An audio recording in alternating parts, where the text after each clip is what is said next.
another tricky night at home against Burnley. The words that are coming out of Old Trafford, there's a lot of apathy there. There's indifference from the fans leaving very, very early, which is relatively unheard of at a stadium such as that.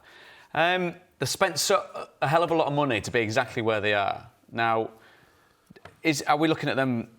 They've had a poor season so far in comparison to Liverpool, in comparison to Leicester, to Manchester City, or the current incarnation of Manchester United is exactly where it should be because of how it's run and the performances on the pitch?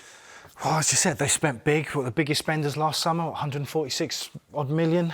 They're chopping and changing and no real direction. I think even if you look at Ed Woodward up above, he said they'd have a director of football in place 18 months ago and nothing's happened.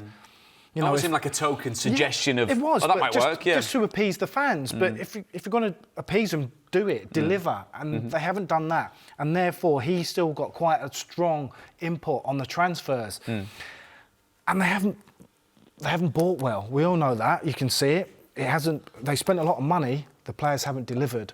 So Ollie's got a team of youngsters coming through now. Will he get the time to develop them, stamp a style of play that the Man United fans want? I'm not so sure because he's got a tough game this weekend. I think maybe against Tranmere. I'm not sure if they beat Everton, Watford tonight, but they're winning at this current moment in time. Got it on teletext. So he's going to be under a lot of pressure if he doesn't deliver in that game.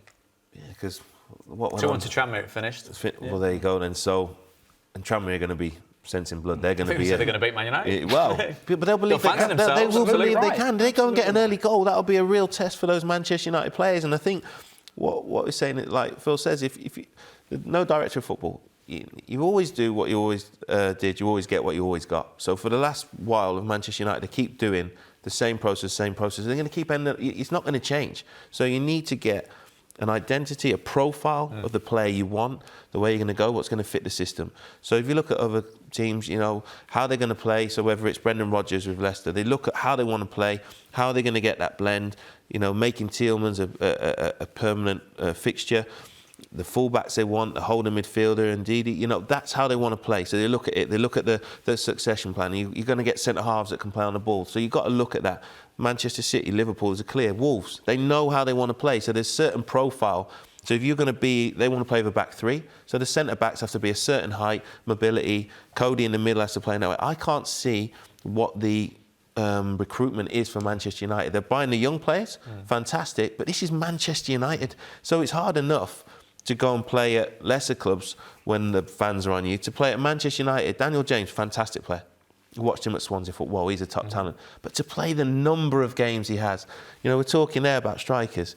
Greenwood, even Rashford, who's now got the injury, he's a young man. So you're looking at people like Rashford to carry, you know, Manchester United. So Maguire's a decent sign. I'd even look at it in things like with, if you look at what Klopp did, he sold Coutinho, but then went and bought Van Dijk and Alisson.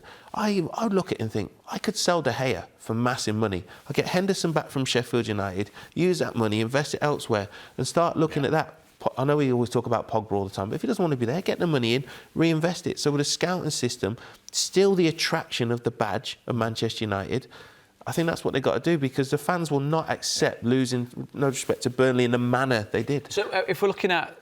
So obviously it's the manager that takes this on the chin. He's responsible for the performances, but it's quite obviously working without a full remit of players, isn't it? There's a lot of supposed bigger names or players that have played themselves into being bigger names that are out of the team. He's having to make do and mend, even at a club as big as Manchester United. I mean, some names jump out, but for you, Phil, I mean, are names jumping out that in years gone by at Manchester United, I'm not saying you wouldn't have given them a second thought, but McTominay's played himself into a position of real authority. There's the perennial debate about Paul Pogba. Rashford, as Matt says, a young man that has become the attacking focal point for one of the biggest clubs in the world. He's played over 200 games now, you know, and he's so young. That's an incredible amount of appearances. You know, but you have to get rid of, I'm not going to say those are the deadwood. Rashford certainly isn't. But the whole Paul Pogba saga has to be sorted out. Where is he? How long is it going to take? Where does he want to be? If it's muted that other clubs want him and they're going to pay the money, it's got to go, as Matt says, because you can reinvest and start building that identity. That you have to get rid of the dead wood before you can start rebuilding, and that's a stumbling block at the moment. And looking at that list, I think Tuanzebe will be a top player. But still, at this moment in time, there wouldn't be a lot of those players on that list that you would say would get into the other top 6 teams in the Premier League and say, yeah, they'd be regular starters. That must be the damning reflection then, considering they're the highest, they pay the most wages in the Premier League, and the amount of money that Phil said that they spent. Surely, if you're looking at it in a very straight line, in layperson's terms, you think, well, you must have all the best players then. Well, usually that's a correlation. If you spend a lot of money and you pay the high wages, you should usually get the best players. But they're not. It's just not the right fit. The players aren't fitting, so you need a clear identity of what you do, and that shows you there. So it's going to take a good while. I think it's going to take a while. So they talk about Jude Bellingham coming in. Fantastic. He is. I said there's young men, and then there's adolescents. He's 16. 16 years he's 16, old. and but Wayne Rooney was a young player who everyone looked at, but he still need men, if you like, around him, experienced players that will help him. And if you had Jude Bellingham, obviously, next to a Roy Keane or somebody like that would have helped him through, then you'd look at that. But it's going to be very, very difficult for him coming into Manchester United and saying, give me the ball, get on it. And because Birmingham City, it's a big gulf, isn't it, going to Manchester United in the Premier League? Goes back to director of football, head of recruitment. That's got to be key, because you said if you spend the most amount of money, you should get the best players. It doesn't always work that way. That's a case in point and close to home. Andrew Robertson, what a great bit of business. Shaqiri, when he went to Liverpool for 12 mil, now it's mooted that he's worth 30 million. So there are bargains to be had that can help your team.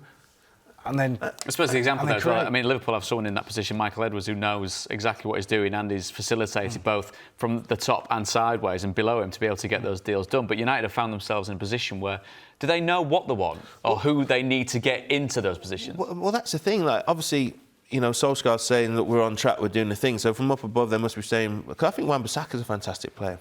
Maguire's still a good player. The players they've brought in are good players, and they'll be worth more than what's been paid for them. But in this day and age, it's a massive job anyway, managing Manchester United. Let alone, so what I believe there needs to be, say, head of recruitment, director of football, people like that, look at it. They talk about the profile, right? We need a focal point, number 9. We're replacing Lukaku. Go and have a look. What age, the right price, stuff like that. Narrow it down. Then the manager should go and set eyes on them. Have a look at it, right, that's the one we want. And then you've got to go and get it over the line. So with this Bruno Fernandes, that's not over the line yet. That's what people have to do. It's not Solskjaer's... No, but why are they in a position where the bid is 10 million away from what the valuation is? Is it because it's Man United, or is it because they're saying this is as far as we're going to go? It's a bit of everything, because you're in a January transfer window, so you have to pay above the odds. You're Manchester United, which is a massive club, but you can't guarantee Champions League football. So there's things like that that will pay extra. You are in a desperate situation, really. Look at the atmosphere in the ground, the empty seats and everything like that. We saw that at Arsenal, that the problems that caused when there's empty seats, it's not good. So there's all these reasons that people go, if we hold out a bit more, we'll get that 10 million. So that's a problem. If he doesn't get Fernandes in and he goes to an Arsenal, then I think that's damning. I think what they need to do now is build a little bit more credibility back with the supporters that walked out. What are they doing? What is their game plan? Are you building for the future? Does Fernandes fit that remit?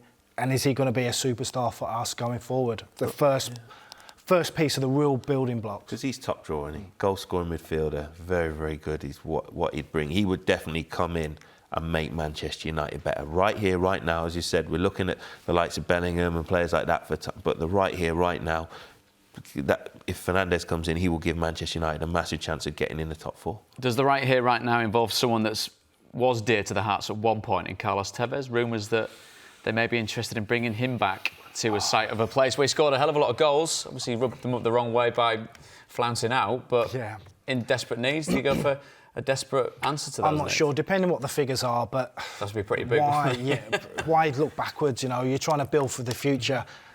Tevez wouldn't be a long-term solution. So, as we've talked about, they need to get that blueprint in place. They've got the young players. Let's start developing and move forward. He's not a man for the future from the past? No, look, he's been a... I just don't think... I just don't think... And we talk about cuddly with Firmino when he first came to Liverpool. Tevez... I don't know what shape he's in. What a fantastic player. And even when he didn't look the trimmest, he still pressed and gave real intensity. But I'd be surprised if he was the answer to Manchester United right now.